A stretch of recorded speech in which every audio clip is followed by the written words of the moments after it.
Here with Jim Kaat, Hall of Famer, Twins legend. What's it like to be back in spring training? Well, it's always good to be back here, especially in Twins camp, because a lot of the Twins fans remember our teams from the 60s, and it's kind of nice to come back and hear how much they appreciated those teams, and I admire them for their constant support for the Twins.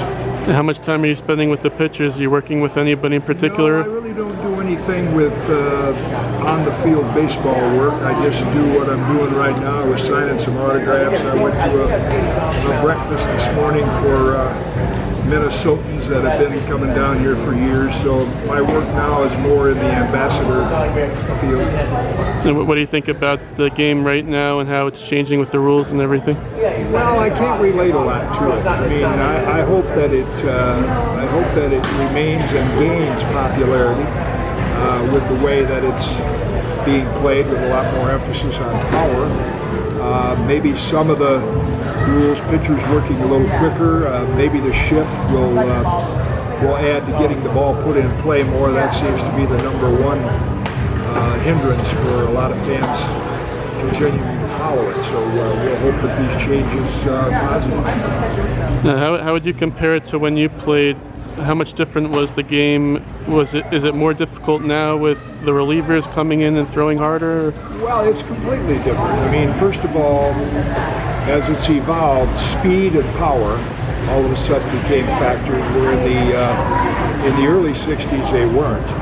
And nowadays, I think the specialization, the more organizations have found out how to maximize the ability of pitchers and players. In my era, they just kind of threw the ball out and we played till we couldn't play anymore, and that was it. So I think there is some value in some of the things there that they can glean from some of the scientific evidence. It still comes back to, if everybody has the same evidence, it's still going to be who has the best players and who can execute the best. Now you threw 180 complete games. How difficult was that on you? Nobody does that anymore. How did you do it? Well, I didn't feel it was difficult. I really felt I should have pitched more complete games. I mean, I may have gone to the 8th and 9th inning a few times, but that's really the way we were trained. When I was 19, I pitched, including the playoffs, 245 innings. Well, we thought that was kind of the norm. And it's not that the players today aren't capable. They're perfectly capable of doing that if they were trained properly. But I think some of the medical evidence says that, the money at stake, they just want to have 3, 4, maybe 5 good years, and they're good for life. In my era, I played till I was 44. I wanted to play longer because it was a nice way to make a living. You don't have to play that long anymore. Did you have to pace yourself when you pitched those complete games? Would you save your best stuff? I wouldn't say pace myself, but we were more interested in movement, control, change of speeds, anything to destroy the hitter's timing. We weren't interested in strikeouts, so I don't think it was a matter of pacing ourselves. It was just a matter of we never really threw every pitch, or practically any pitch, as hard as we could throw.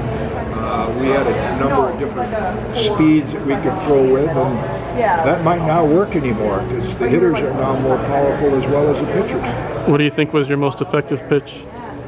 My most effective pitch, and I think everybody's, is a fastball, a well-controlled fastball. My fastball had movement without a lot of velocity. Today's fastballs have velocity, but in order to be effective, they still have to have command of it. What was it like going against Koufax in the 65 series? Well, it was. I look at it back now. It was a treat because I got to know Sandy as a person. He went out of his way to come to my induction, which I appreciated. But it was a pretty helpless feeling against him once you gave up the lead. He only gave up 1 run, 2 runs, 1 earned in 24 innings, and he pitched 2 shutouts. The second one being on 2 days rest. So it was a pretty humbling experience for our hitters to be overmatched like that. You beat him in game 2. I didn't beat him, but the Twins beat him 5-1. I had a thrill because I did contribute with a base hit, but we only got one earned run off Sandy. We beat the Dodgers. Yeah, when you were sitting there in the dugout and watching him pitch, what did you think of him, and what do you think made him special? Well, he could throw hard. He had command of his fastball. And he had an excellent curveball. And I remember sitting on the bench next to our pitching coach, Johnny Sane, in Game 2. That's the first time I saw Sandy pitch in person. And I said, John, you know, if I give up a run, this game's over. Well, we were fortunate. We scored the first two, and then they took him out for a pinch hitter. But had we not, he might have shut us out in 3 games.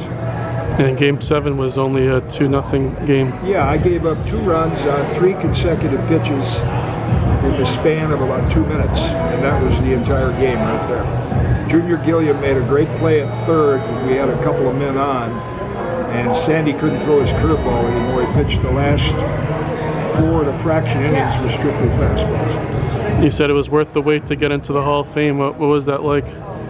It was an awesome experience, much more over the top than I ever dreamed it could be. And yeah, I think being voted in by your players that you played with and against, and media people and executives that actually saw your career and judged it by having seen me, I think that was very rewarding.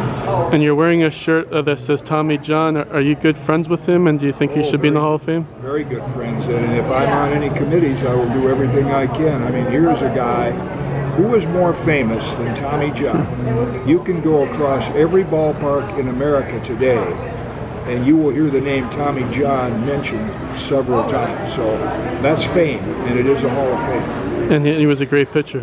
He had a better career after surgery than he did before. Yeah. And you're known for your Gold Gloves a lot. What made you so good at fielding? Well, I modeled my motion after Bobby Shantz, who was a little left. I met Bobby Shantz. Pitched back in the 50s, and I always tried to finish my motion so I was facing the hitter, ready to field the ball if it was hit back at me. And from learning that as a youngster, it helped me, I think, field my position well. Yeah, I met him. He's a very nice guy. Yeah. He had a really good curveball.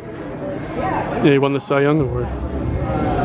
That's interesting. How come you modeled your game after him? Why'd you look to him? I was a little kid, and then when I would listen to the games on the radio, if he was pitching against Chicago against the White Sox, I could hear the announcer describe his motion.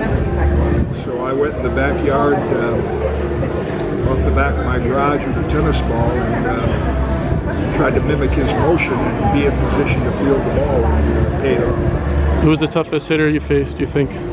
Probably Al Kaline over a period of time. There were others that gave me trouble in short spurts, but Brooks Robinson hit almost as high an average, I don't know, in the 320, 330 range, but Al did more damage.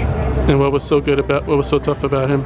Well, I was a left-hander. I didn't have overpowering stuff, and they just didn't miss many pitches.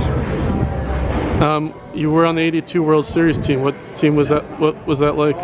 That was the most exciting team I was at. I was so fortunate that it was my last full season in the big leagues, my 24th season, and we were the last team really that played baseball with singles, doubles, stolen bases. One of the few teams, and I think the '98 Yankees were still maybe the best all-around team I've seen in recent decades, but to win the World Series with the fewest home runs hit, 67, against the team that hit the most, the Brewers. We did it with pitching and defense, and it was a real thrill to be a part of that team. And would you like to see Keith Hernandez get in the Hall of Fame? I would very much. He was, as good. Don Mattingly was great. Ken Herbeck was great. But when you add what Keith meant to the Mets and what he did over a period of time, I think he's Hall of Fame worthy. How about being with Whitey Herzog? How was he as a manager? Whitey was as brilliant a manager once the game started as anybody you could want. If he had been managing our Phillies teams in the 70s, I think we may have gone to the World Series a couple times. He was such a master at matching up the bullpen with the other team's hitters. And that 70s team you played with Steve Carlton, what was he like as a pitcher? Yeah, Lefty was a great friend. You know, he just was very elusive of the press after they wrote some critical articles of him in '73 after he had that great year in '72. But he was a great teammate, and I enjoyed being with him. I really appreciate this. Thank you very much.